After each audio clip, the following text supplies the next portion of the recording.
as you look at your goals and dreams, and I want you to expand them, and it's very important to realize that I found that most people fail in life, not because they aim too high and miss. Most people fail in life because they did just like I did for so many years. They aimed too low and hit. They didn't believe in themselves.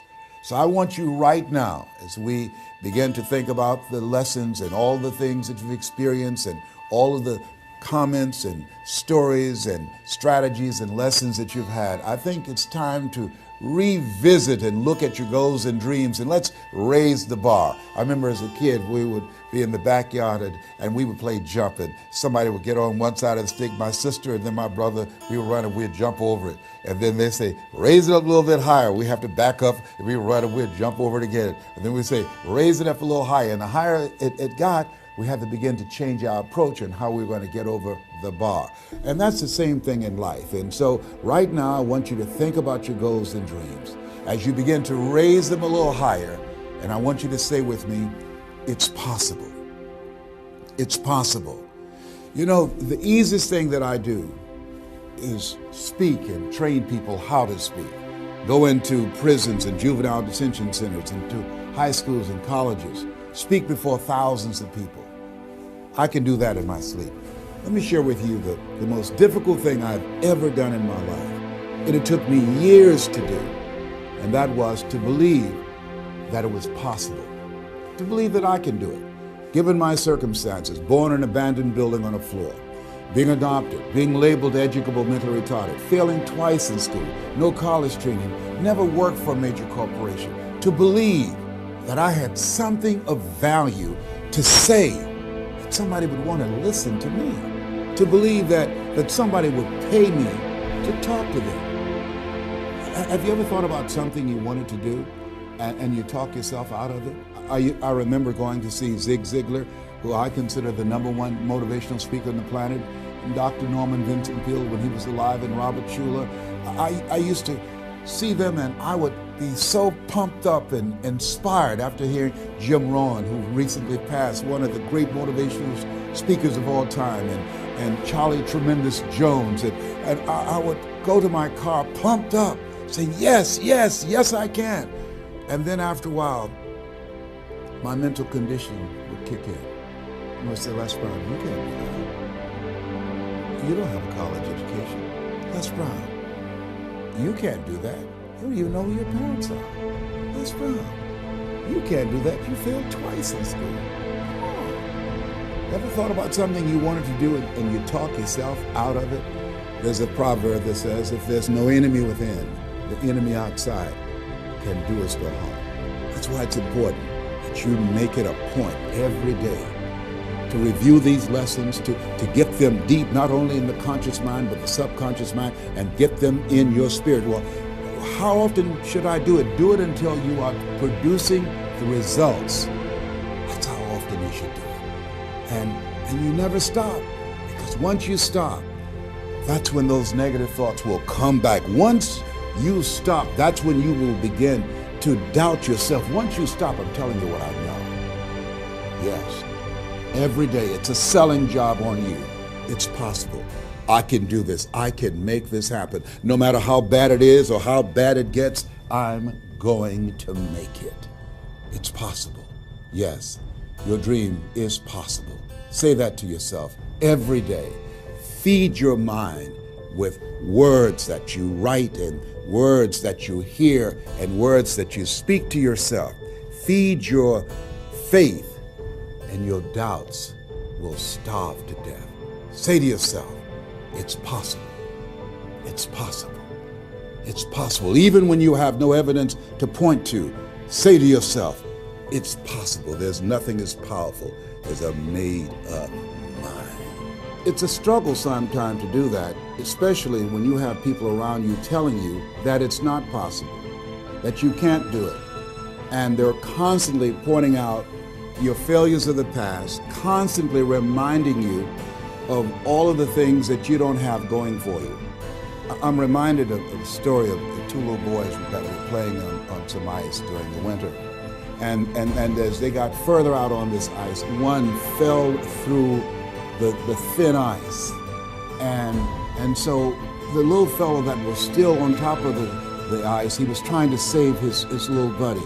And he couldn't reach him. He was trying to pull him. He could see him through the thin ice as he got further away from him, struggling. And he couldn't reach him, and he's trying to break the ice, and he couldn't do it. And he looked around, and he saw a tree in the distance, and he ran, and he got up on the tree, and he pulled and broke down an enormous-sized branch, and came back and savagely began to beat that ice, and broke it, and miraculously, he saved his friend. And when the paramedics came, and they were able to revive this little boy, they were scratching their heads. They're trying to figure this out. Said, how could this little pruny fellow go up in a tree and break off a branch this size and then come back and beat and break the ice and save his friend? They thought it was just miraculous. It was baffling. And an old guy who was there said, I can tell you how he did it. And they said, how? How did he do it? And he said, there was no one here to tell him that he couldn't do it. Whoa. What could you do? What could I do? What could all of us do if we did not have the naysayers in our lives? That we believe naively, like that little boy, that it was possible. What would you do if failure was not on the table? Do you realize that 87% of people allow the fear of failure to outweigh their desire to succeed because they've been convinced by the evidence, by being practical, by being logical, by being realistic. I did that. Leslie, yes? You're going to speak for corporations? Yes. Leslie, do they have a college education? Yes. Do you? Wesley, you know that I don't have a college education. Leslie, are these people experienced? Yes. Are there people with PhDs and MBAs that they could choose rather than choose you? Yes. So you don't have a college education. You have no experience. You're talking about becoming a speaker, and they're going to reach over people with PhDs and MBAs and years of experience and choose you. Are you being realistic? Come on, Leslie. Come on, Leslie. You can't do this. My brother, he's a wonderful person. And he constantly reminded me that I couldn't do what I'm doing now. But that really wasn't the bad part. The real bad part was I convinced myself that I couldn't do it. Not only because of those things that he pointed out, being practical and realistic, but also that within myself, I didn't believe what Mike Williams, my mentor, said was possible for me. Have you ever had somebody who believed and saw something for you that you didn't see for yourself? And here's how I escaped that. I discovered that sometimes you have to believe in somebody's belief in you until your belief kicks in. So here's what I am believing for you. The goals that you right now have, the things that you have envisioned for yourself, this is a reflection, what you've done thus far and what you are engaged in doing.